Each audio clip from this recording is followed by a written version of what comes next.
So here we go. Fuck. Have either of you considered seeing therapists for these kind of issues? Finn asked Stevie and Claire while sitting back off on the curb. I did once, but I hated it. Felt like going to an impromptu one-man play. Stevie sat back up with him. I was trying to get my sort of feelings out. Ex-boyfriend helped a bit, but clearly that's not something I can do anymore. Claire finally refound her place under the curb. I'm torn between a very dad-like perspective on my writing, which is like, your writing is a waste of time, you're being a self-absorbed baby, and another perspective that's like, yeah, whatever, stuff sucks, but poetry sucks less. I'd rather travel to random places and read poems and get dropped than not. This made Stevie feel more and more like this truly was her tribe. Again, she wanted to call her band, who she knew would dig the fuck out of this talk, but she didn't want to talk about maybe going on to DM tour. She was scared that if she had talked with them about the possibility of a tour, though, she'd lose those members of her tribe. They didn't get that a tour could break the tribe, too. They'd be just like the ancient nomads who dissipated with time, and she'd be lost without them. The bigger they got, there would be more responsibilities, more pressure, and more demand for them to become mainstream. She'd seen it countless times. She called them third album bands. They'd gain an audience with one album, they'd get everyone hyped with the second one, and then they'd suddenly change who they were to become a studio-friendly band that had songs played in the backgrounds of car commercials or worse, elevators.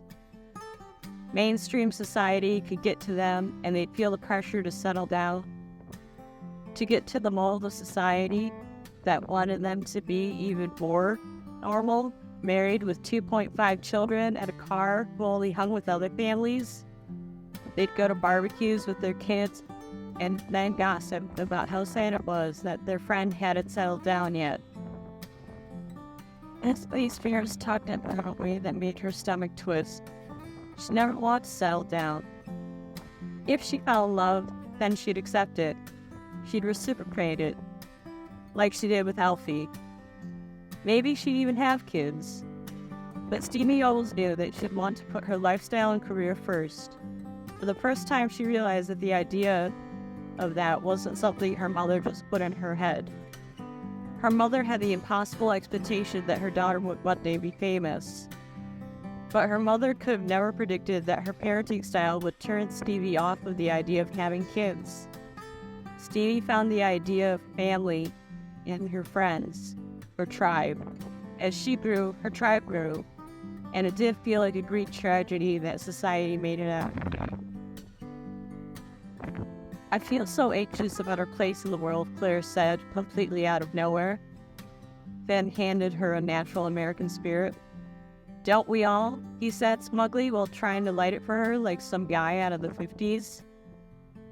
Hey, if we're gonna smoke, let's stay on the curb and parking lot as much as possible. I don't want any forest fires happening because of you dumbasses, and it being traced back here. I don't know how they find where it begins, but they always do, Stevie said abruptly. Finn managed to finally light it. 1, those fires never start here. 2, shut up and take a drag. Claire was still clearly going through it. I think we're slipping into a darkness that we can't really turn back from. Everything seems like it's nothing, and I'm not sure how I feel about that. When I think about how fucked up our country is facing conflicts abroad, it makes me think about how fragile everything is. I hate how far our influence reaches, but I'm also scared about what that influence is doing to us too. Am I thinking on this too much? Over here right now? Claire asked. Yes, Stevie and Finn both said at the same time. Are you going through some low-level mania or something? I'm bipolar, so it's not something to be weird about or anything. You just seem very scattered today. Or is this just all stress? Stevie asked Claire, passing a cigarette to her. Who the fuck knows? Probably just stress, shitty relationships, and shitty writing. I feel like my body and mind need a break from the daily grind, Claire said. Finn took the American spirit away from her. Well, that's what this is. We are grinding. We're living. Exactly, Claire threw her hands up. That's what I was trying to say. I don't know if this is stress, capitalism, or society in general that's dragging me down. But something is dragging me down. Oh my god. Let's make an album together.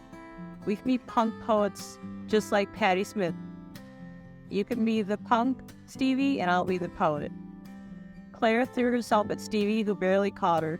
The two giggled, and Stevie just decided to fucking go with it. These were the nights that she used to love, before actually trying to be professional.